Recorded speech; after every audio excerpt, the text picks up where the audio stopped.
दोस्तों, ये motivational story आपको बहुत प्रेरित कर सकती है। दोस्तों, इसमें एक बहुत गुण छुपा हुआ है जिसे मैं आपको अंत में बताऊंगा। एक युवा नौजवान लड़का था, लेकिन बेरोजगार था। नौकरी के लिए काफी मशक्कत कर रहा था। तभी उसे किसी कंपनी की तरफ से कॉल लेटर आता है कि कल आपका इंटरव्यू है, आपको आना है। वो लड़का थोड़ा परेशान हो गया, क्योंकि जिस जगह उसका इंटरव्यू था वहां से उसका घर तकरीबन 50 से 60 किलोमीटर दूर था और वह बेहद गरीब परिवार से था। इसलिए उसके पास जाने के लिए भी पैसे नहीं थे, लेकिन उसको जाना तो था। नौकरी उसके लिए बहुत जरूरी थी। जैसे तैसे उसने 50 रुपए बंदोबस्त किया, घर से निकल पड़ा और वह चौराहे तक पहुंच गया। बेहद निराश हुआ, क्योंकि टिकट के पैसे उसके पास नहीं थे जितने होने चाहिए थे।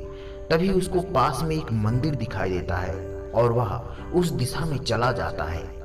तभी वहां उसकी एक नज़र भिखारी पर पड़ती है, लेकिन उसको नज़रअंदाज कर देता है।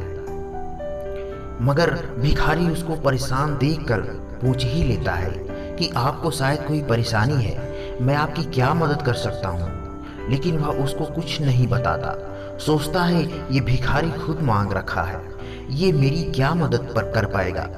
लेकिन भिखारी बुजुर्ग था, तो उसके 2 से 3 बार पूछने पर लड़का मजबूर हो गया ये बताने के लिए कि उसके पास समस्या क्या है। तो भिखारी ने उसको बोला, तुम ये 500 रुपये लो और जाओ अपना इंटरव्यू दो। वैसे भी मैं सिर्फ दवाई के लिए पैसे इकट्ठा करता हूँ और जो बचता है उसको दान पेटी में डाल देता हूँ, इसलिए मेरे ये पैसे ज़्यादा काम के नहीं। शायद तुम्हारी कोई मदद कर सकूं तो मुझे भी खुशी मिलेगी। अब वहाँ से निकल गया और इंटरव्यू में सिलेक्ट होकर जब वो वापस भिखारी से मिलने उसके पास पैसे के लौटाने के लिए आया, तो वहाँ लोगों की भीड़ लगी हुई थी। उसके पास जाकर देखा तो वह भिखारी था। लोगों ने कहा इसके पास दवाई के पैसे नहीं थे, इसलिए आज की दवा ना लेने की वजह से ये चल बसा। क्या आपको लगता है इस युवा दिल की क्या हालत होगी? वही जो अभी हमारी हो रही है।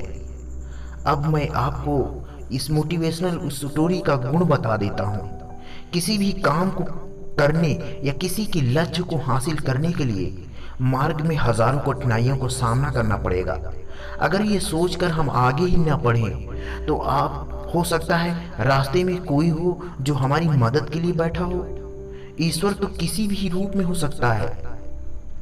दोस्तों, आगे बढ़ते रहो, लेकिन रुको मत। अगर आप रुक गए तो फिर संभावनाओं का अंत हो जाएगा। जब संभावनाएं नहीं होती तो आप ही बताइए कि क्या होगा। आपको ये कहानी कैसी लगी दोस्तों? मुझे कमेंट करके ज़रूर बताइए। और इस तरह की स्टोरी आप देखने के लिए हमारे चैनल को सब्सक्राइब कर लीजिए। और हमारे इस चैनल पे बहुत सारी स्टोरी आपको देखने को मिल जाएगी और हमारे चैनल को विजिट करके आप देख सकते हैं। बहुत बहुत धन्यवाद।